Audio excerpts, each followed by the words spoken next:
Hello, everybody, and welcome to 30-Minute Mentor, where today we will be joined in a little bit by President of Feature Films at Blumhouse, Couper Samuelson, who is also a member of our Patron Circle, a group of established artists that we help find and support fresh perspectives from creators like you.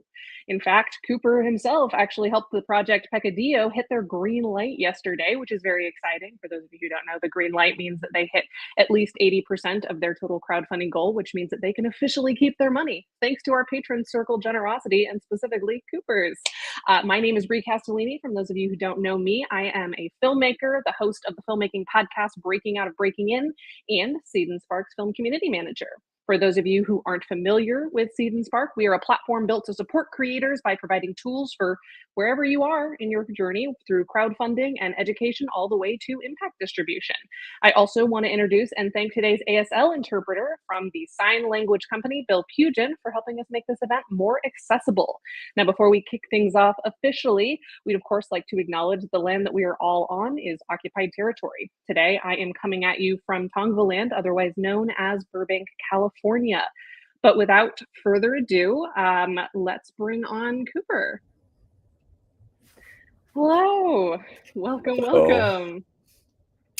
How's it going? Apologies in advance for my environment. This Toyota sitting in a parking lot in Venice. I'm glad to be here. We're so excited to have you. So I guess I'm going to first let you kind of introduce yourself. And also, I'm curious what a day in the life of president of feature films at Blumhouse looks like. So who are you and what do you do every day? Yeah, I'm Couper, and I manage the movie side of Blumhouse, which is, we do TV shows and movies, and so I work exclusively on the movie side. And my day I sort of liken to kind of sort of air traffic control, but for movies instead of planes, and that Sure. you're just sort of trying to line them up all on the runway. You're trying to make sure they're going to the right destination. You're trying to make sure that they all have, corn chips enough for the whole crew, and gas, and all the things that they kind of need, and getting them to get where they need to go. That's essentially it's a project management job on some level. And I'm lucky that I have, there are 35 of us at Blumhouse who have all worked together for a long time, and so a lot of the getting the planes ready on the runway is automatic, but it means that there's a lot more time to spend on the quirky things, the things that need extra love, or the things that need extra help getting off the ground. So that's what I do, and obviously I do it for mostly scary movies. Occasionally by accident we make a movie that's not scary, but mostly it's horror films. Very cool. Yeah. If anyone isn't familiar with Blumhouse, that's kind of their thing. So as much as I'd love to dive into y'all's like corn chips budget per film, we're actually here to talk about leadership and creativity. So I'm curious for you, Couper, how do you define leadership, especially in like the context of filmmakers? What does that mean to you? Well, I think that there's this sort of this received wisdom about filmmaking, that it's this like collaborative business, right? It's very collaborative, and I think that's weirdly a not the right way to look at it, because that kind of implies a sort of horizontality to the collaboration, that like it's like a bunch of people on an even playing field, doing a fun arts and crafts project together. The fact is, it's extraordinarily expensive. The cheapest thing that you could make is still extraordinarily expensive. The two people who we're going to talk to today are raising money. They're raising thousands of dollars, right? It's incredibly sort of cash intensive to make anything in this form, right? Whether it's scripted, any kind of linear scripted filmed content is expensive. And to me, the better analogy for like what it is actually small business, right? It's like you're having to build a small business that's only going to make one product, this movie. And thinking in terms of small business leadership is, in my view, the better analog for what filmmaking is. And that, in a weird way, when you're saying I want to be a director, what you're really saying is I want to be the boss of a small business. And what that means, in my view, is, a lot of attention, and Seed&Spark especially is really focused on like how can you raise money for your small business, right? That's what it is. And obviously money is a insanely important thing in making anything. But in my view, the things that end up being really good are the things where the small business owner, the creator, has done an incredibly good job of transmitting his or her ideas to people who are working for them, and also who has done an incredibly good job of recruiting.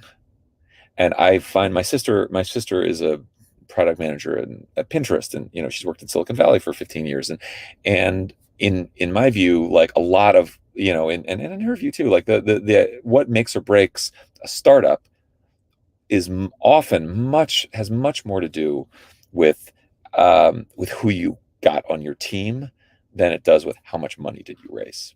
And there are obviously the Silicon Valley has got incredible stories of apps that burn through $40 million of venture capital funding in a heartbeat and stuff like that. And in my view, that a lot of the way that a lot of these Silicon Valley startups have gotten real purchase in the culture and in business is when they pivot, right? And what pivot to me means is when Twitter pivots to something, it means that they had really smart people who were working there and who had flexible mindsets. And in my view, that's what you need when you're making a short film or you're making a feature film. And so that's my sort of high level view. Yeah, I totally agree. I remember there was a producing lecture that I saw a video of from producer Stephen Follows, who likened leadership in indie film to being not everything is your fault, but everything is your responsibility. And I feel like that completely lines up with everything that you were just saying. Yeah. And look, recruitment, in my view, is not just like how good are you at describing your vision and how good at you are, but it's actually spending enough time in some corner of the business to have developed enough relationships that you collect enough people who kind of owe you, that in a weird way, like getting a DP to work for you on the weekend is a transaction, right? Like, and oftentimes you have to pay them in something other than money, and that means that maybe a year ago you helped whatever get them a job on something else, and so putting yourself in a position where you have enough things that you can trade in exchange for help with your short film or help with your feature film is I think the really the most important thing. And again, leadership is not necessarily just being this kind of charismatic cult leader. It's literally figuring out a way to trade whatever you have to talented people so that they will give you their talents. Totally. So we've got relationship building as an important leadership skill. We've got an understanding of the barter system and the value of different things. Are there other underrated leadership skills, in your opinion, that more people should be trying to develop? Yes. That is, we have a line at Blumhouse that words are free, and there's no line in the budget for words. So we like, for instance, we'll do these things where, week 2 of a movie, if there's some thing that the DP did that was really good on the black phone, they, Brett, the DP of that movie, created this lighting system in the house that looked incredible. Jason sends an email saying, I you know what? This is out of nowhere, but I saw this thing and it looks incredible, and I don't know how you did it, but thank you. And it's amazing how words are just underrated as a tool for making people feel good. 100%. And Yeah. in a weird way, the more authority you have, as if you're a filmmaker or whatever, the more the more value your words have to people.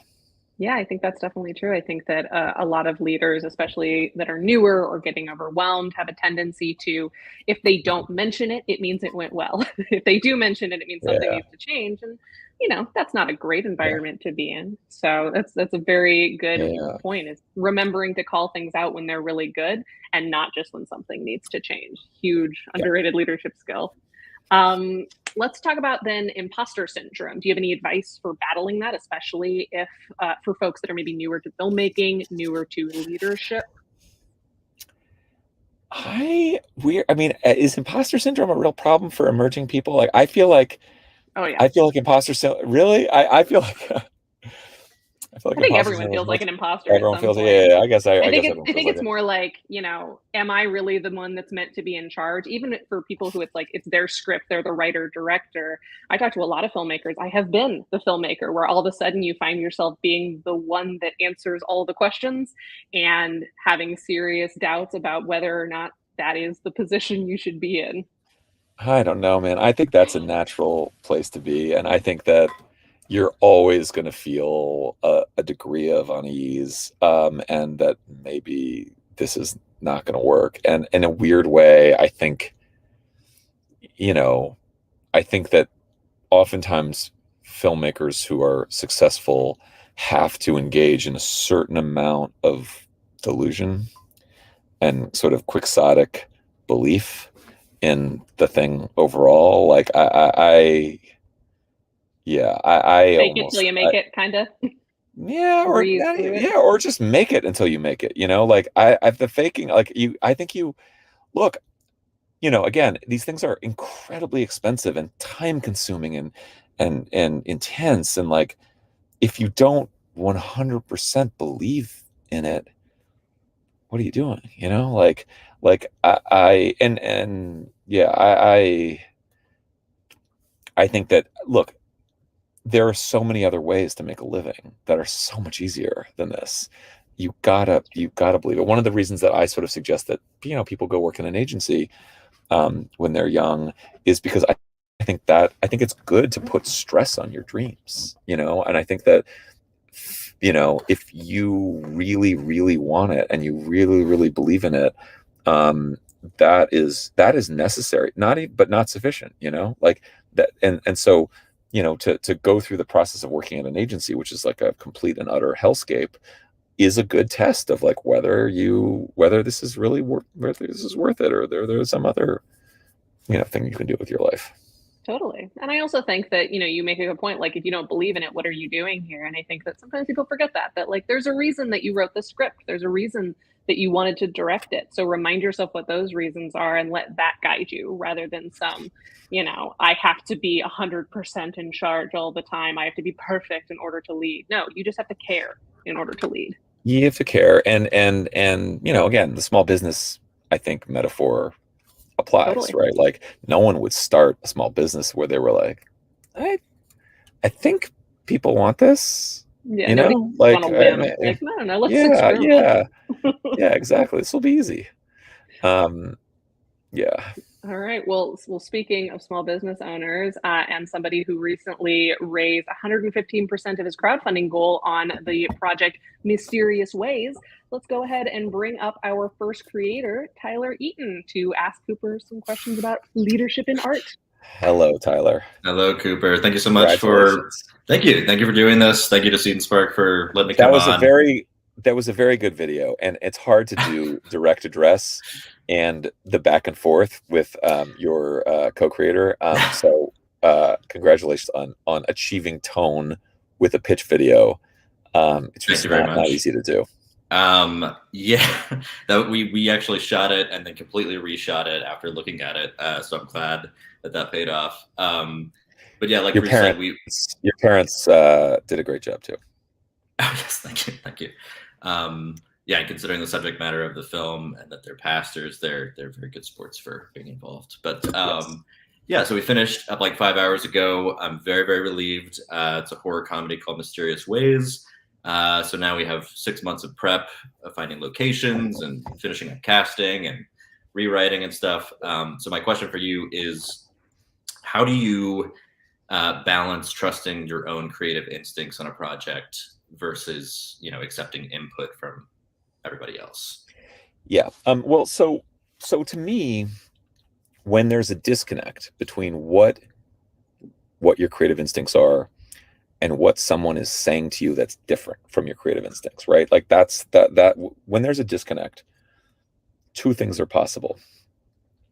One is that you have not adequately explained what you're going for, or this person is dumb and is not going to get it. Yeah. Right? Both are not ideal things for you, right? I mean, the most common disconnect is like the financier wants one thing and the filmmaker wants another thing. Like that's the sort of old saw in Hollywood. But in general, those are the two situations. And to me, the first job that you have is to figure out which one is it. Is this person dumb, or have I inadequately explained what this is, what I'm going for? And one of the things that I think is really tricky about movies is that, like we were talking about before, they're incredibly expensive to make, and so and everyone assumes that every single thing that you do in a movie is essential to the making of the movie. Like you're getting 50 people together to stand around and put a camera someplace and photograph that thing. Like it's a huge amount of effort for what ultimately is like 20 seconds of like screen time, right? And so because of that, because it's so labor intensive, not just cash intensive, but labor intensive, people really want to understand what they're doing here. Like, what are we doing here? Like, what is the purpose of this? And is it possible that what we're doing is actually not needed to tell the story, right? There's like a kind of essentialist view when you're making a movie. And the weird thing is the consumption of the movie has a very similar dynamic, especially with genre movies, where the audience, when they're watching a movie, they assume that every single thing that they're watching is essential to understanding the full meaning of the story. And so if there's someone, whether they're an audience member or they're a crew member, who's like, wait, what? Like, that's stupid. Why is she going into the closet? Unless they're dumb, in which case you don't really want them around. There's something that you have not adequately explained about what that character is going through that made them have to go into that closet. Or you're wrong. And actually the character does not have enough of a reason to go into that closet. And that's something that you need to fix. Because if audience, especially with genre movies, if an audience does not understand what a character wants or why a character is doing something, what the goal is, they're merciless. The audience for genre movies are merciless because the stakes are high, and because if someone that behaves stupidly, or even worse, it behaves inexplicably in a genre movie, when the stakes are high, when the stakes are life and death, or the stakes are cosmic, if it's supernatural, the audience is like, fuck you, filmmaker, for not paying enough attention. With all the resources that you put into making that moment, you did not pay attention to the real problem with that moment. And you also made us stop what we're doing in our lives. Like, we could be reading a book, we could be playing in the park, and instead we're watching your movie. And we're unlike any other art film. Movies especially are these fascistic things, right? They make you do it in their time. You read a book, you can put it down whenever you want. You pick it up. Sure, you can pause a movie, but whatever. But mostly you're meant to. It's designed to be consumed as one thing.